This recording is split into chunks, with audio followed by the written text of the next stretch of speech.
There is no mound on the field at Yankee Stadium in December, but Gerrit Cole still performed masterfully in his first home appearance in pinstripes. Wearing a number 45 jersey and a crisp Yankees hat at his introductory news conference on Wednesday, Cole captivated an audience of team executives, coaches and even some cynical reporters used to hearing dull platitudes from the megastars who arrive in the Bronx. Cole distinguished himself by referencing the sport's labor champions from long before his time, thoughtfully considering questions about expectations of multiple titles, and, in a grand flourish, brandishing the sign he took to the World Series in 2001, when he was 11 and cheering on the Yankees. For the Yankees, the news conference was confirmation of the ease and confidence that had drawn them to him. For Cole, it was the culmination of a childhood fantasy. I can remember as a little boy dreaming about being a Major League Baseball player, specifically a Yankee, Cole said. It's the right time and the right place to take that step. Cole grew up in Southern California worshiping the Yankees, who picked him as a high schooler in the first round of the amateur draft in 2008. But Cole elected to attend UCLA and was drafted number 1 overall by the Pittsburgh Pirates in 2011. In 2018 he again eluded the Yankees when he was traded to the Houston Astros.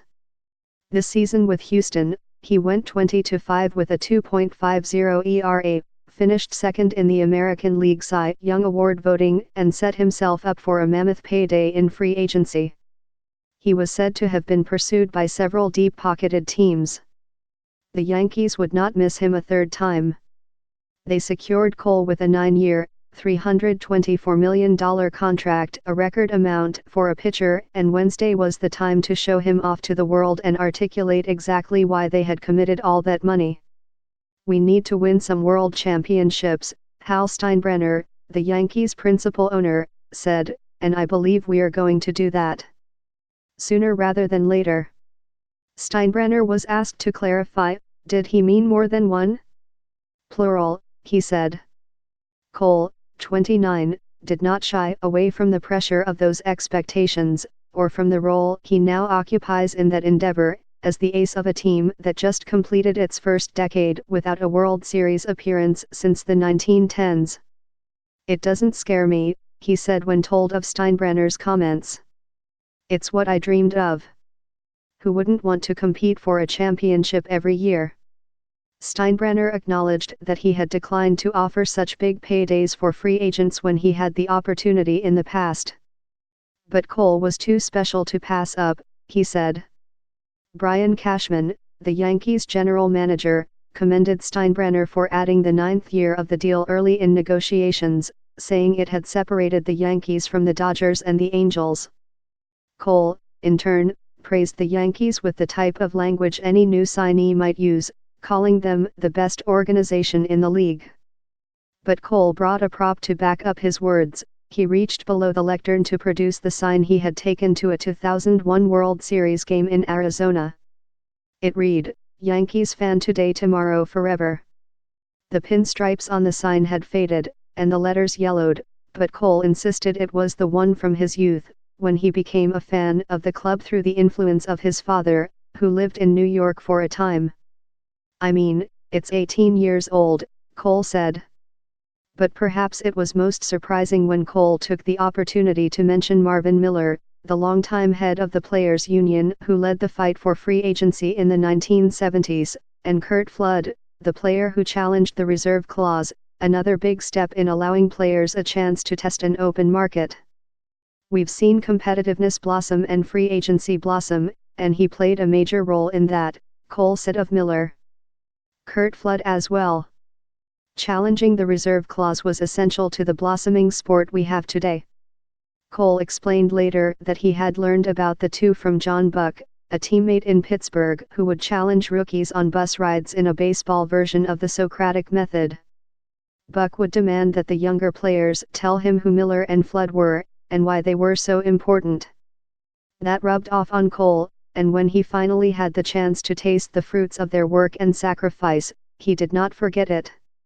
I hope that goes on in every bus in the major leagues, Cole said, because challenging the reserve clause was one of the first stepping stones to Ultimately, the system we have today, which I believe brings out the most genuine competitiveness that we have in baseball.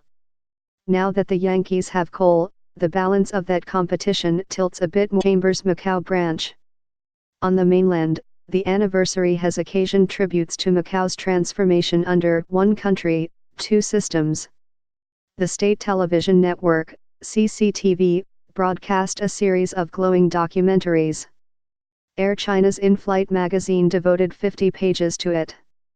Macau, a cluster of islands and reclaimed land totaling just 12 square miles, was the first foreign settlement in China. The Portuguese occupied it in 1557, nearly 3 centuries before Britain took control of Hong Kong. 20 years after its return to China, it retains a mixture of East and West in its cuisine and in its architecture, which has won it a UNESCO listing as a World Heritage Site. It has its own judiciary and its own currency, the pataka.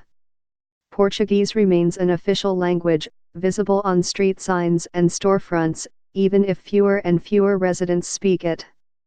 It enjoys liberties that scarcely exist on the mainland today. If we did not have freedom of speech, I could not give you an interview today, said Ting Chi Lin, a lecturer in the School of Public Administration at the Macau Polytechnic Institute. And it has long been the more pliant of the two former colonies under Chinese rule.